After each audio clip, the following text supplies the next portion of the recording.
membantu kami dalam hal Bank 45 ini. Kami sudah tua Pak, sama siapa saya mengharap lagi. Sudah saya jalani hukum-hukum itu. Sudah tua-tua gini saya sampai jalan Pak, sampai ikut katanya, sampai asal lah gini. Tapi setelah saya bisa memenangkan dari Singaraja ke Denpasar, setelah menang dia menjanjikan kalau seandainya ini kepalanya ini Pak, yang namanya Pak Gopal, Ibu, seandainya nanti si Ayu ini, pegawai saya ini, dia itu mengakui bahwa benar-benar uang ibu dia yang memakai.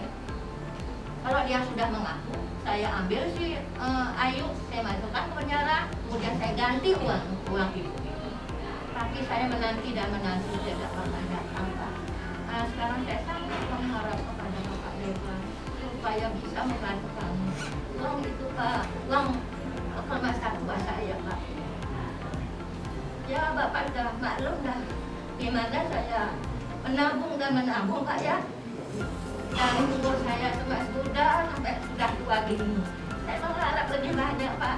Tapi ternyata ini yang saya dapatkan Pak.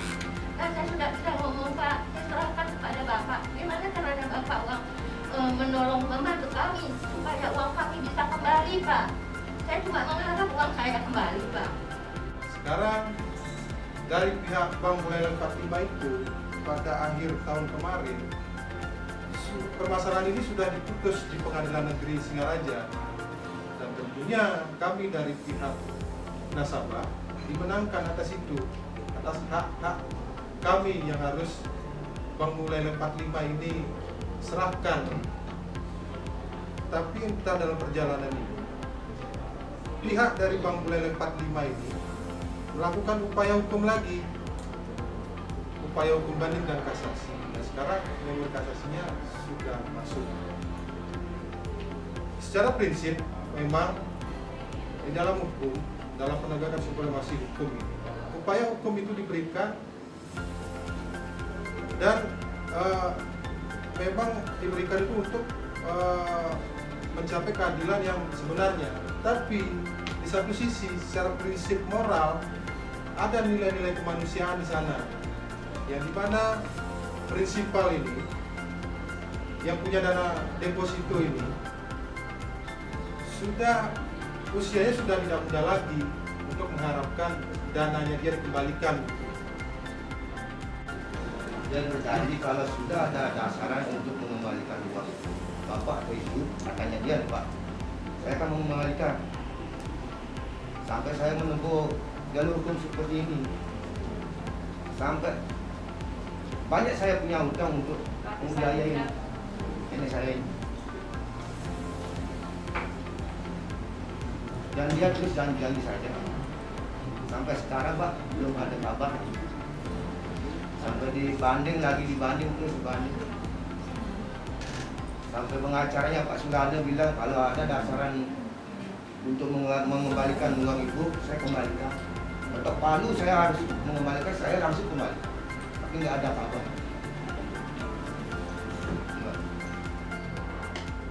Tindakan ini merupakan sudah tidak menitik beratkan pada rasa kemanusiaan. Kemudian sudah jelas-jelas bahwa alasan tidak adanya dasar hukum itu kan sudah ada dasar hukumnya di tingkat pengadilan negeri.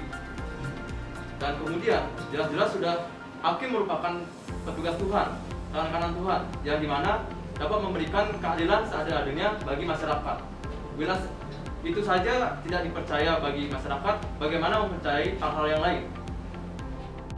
Nah, bagi masyarakat awam dan masyarakat kebanyakan, uang 200 juta yang tidak jelas bagi masyarakat itu adalah sangat berat, sangat besar nilainya. Ya. Ada yang 150 juta ya, kemudian ibunya 200 juta. Ini bagi masyarakat awam, bagi masyarakat pedagang yang ibu ini adalah seorang pedagang di pasar, bangunnya dari jam 2 malam, ya, Jadi nutupnya sampai jam 3 sore itu adalah sangat besar nilainya. Apalagi ibu kita ini dan bapak kita ini, neneknya itu sudah tua. Jadi keinginan masyarakat itu adalah agar segeralah uang itu dicairkan. Itu namanya proses keadilan. Kalau memang proses hukum, memang dari pihak Bank 45 punya upaya hukum. Tetapi yang kita utamakan itu adalah keadilan. Karena negeri ini adalah negeri yang berdasarkan keadilan sosial bagi seluruh masyarakat Indonesia. Peristiwa ini adalah bagaimana rasa kepercayaan masyarakat terhadap pemerintah, dalam hal ini perbankan. Nah, rasa kepercayaan itu jangan sampai hilang gara-gara salah mengimplementasikan kebijakan. Sepanjang perjalanan kami mengawal kasus ini secara kekeluargaan manajemen, kami sudah tempuh, ada beberapa statement yang dikeluarkan oleh pihak bank, dalam hal ini direkturnya. Oke, karena ini milik pemerintah harus diselesaikan secara hukum. Begitu ada ketok palu, bahkan jangan sampai ke proses hukum, begitu mediasi pun yang penting kami ada dasar untuk pengembalian uang masyarakat akan kami selesaikan. Namun dalam perjalanan kenyataannya setelah sampai dengan putusan pengadilan yang seharusnya itu sebagai dasar untuk pencairan dana masyarakat, namun ditunda lagi. Memang secara hukum itu jalur penyelesaiannya diberikan oleh undang-undang, ada tahapan-tahapan sampai dengan upaya terakhir, itu dari banding, kasasi sampai dengan PK. Namun seperti apa yang sudah disampaikan tadi oleh perwakilan dari Mas CD, rasa kemanusiaan, rasa kepercayaan jangan sampai hilang hanya dengan mempertahankan perjalanan hukum atau status hukum yang masih bisa ditempuh. Toh dari hasil putusan tingkat pertama, tingkat kedua, hasilnya sama. Dan dalam sisi lain, undang-undang juga sudah menyatakan bahwa apapun yang terjadi di internal perbankan, kesalahan apapun yang dilakukan oleh karyawan, itu adalah menjadi tanggung jawab perusahaan, pimpinan di sini. Apapun hasil kami ini, kami akan tetap sampaikan kepada pimpinan kami. Kami punya pimpinan lembaga DPR, kami akan sampaikan. Nah, mungkin akan dikawal oleh wakil ketua kami. Dan komitmen dari awal, kami akan terus mengawal proses ini atas nama lembaga DPR, bukan lagi atas nama lembaga ABC. Tapi hari ini saya mengucapkan terima kasih atas nama pribadi, atas nama lembaga, dan atas nama fraksi Partai Gerindra, mengucapkan terima kasih. Aspirasinya diberi kepercayaan kepada kami. Tapi kami punya wakil ketua akan berkomunikasi kepada pimpinan. Setelah itu Pak Wakil nanti, setelah rembuk nanti, Pak Wakil nanti pasti mengundang apa yang disampaikan Pak Gede kedua belah pihak. Masalah hasilnya kita lihat nanti di sana. Kan gitu adik. Cuma itu kami bisa sampaikan. Kami kembalikan kalau memang ada tambahan pertanyaan. Jadi menurut kami dari elemen mahasiswa, jadi dari segi manajemen itu sudah kurang baik. Bila manajemen sudah kurang baik, itu patut harus diganti. Bila ini manajemen tidak diganti-ganti, maka akan jadi masalah yang sama terus menerus, tidak akan ada hentinya. Ada yang lain yang disampaikan?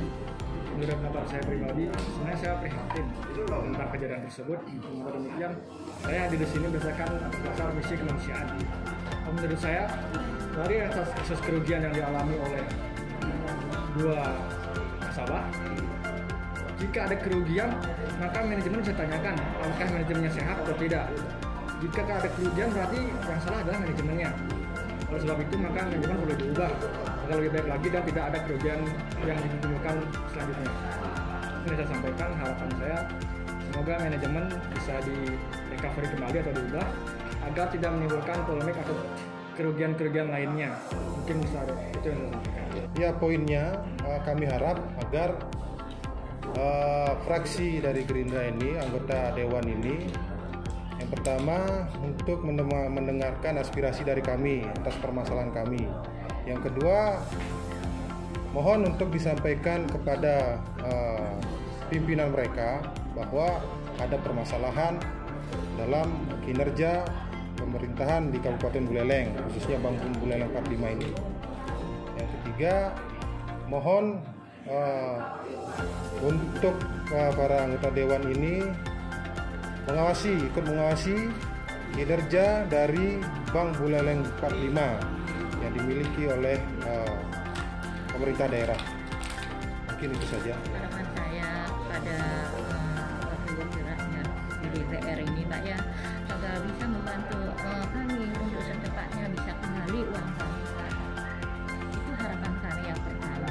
Yang kedua, Pak, ya, kami itu merasa gimana ya sama terutama para direktur Bank 45, selaku direktur dia, ini mau pimpinan dia. Kenapa dia tidak menanamkan gini-gini kejujuran sama nasabahnya ataupun sama gininya dia, apa pegawai-pegawainya dia. Yang saya unek-unek ini selamanya, Pak, ya, kenapa dia itu kalau sudah kita bisa bilang berbohong, kan bohong namanya. Dia janji gini, ternyata gini. Dia janji gini, ternyata gini. Dia sudah di sana sudah dibuktikan hukum, ternyata dia ada alasannya lain, selalu menyalahkan kita, Pak.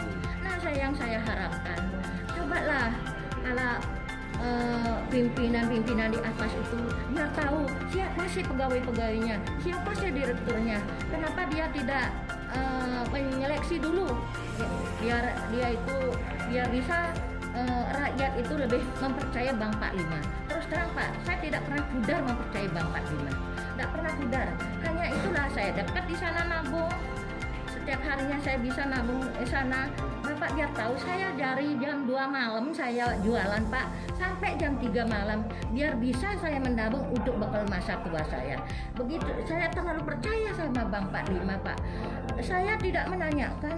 Saya tidak tahu siapa itu Ayu, siapa pegawainya. Yang penting saya percaya dengan Bank 45.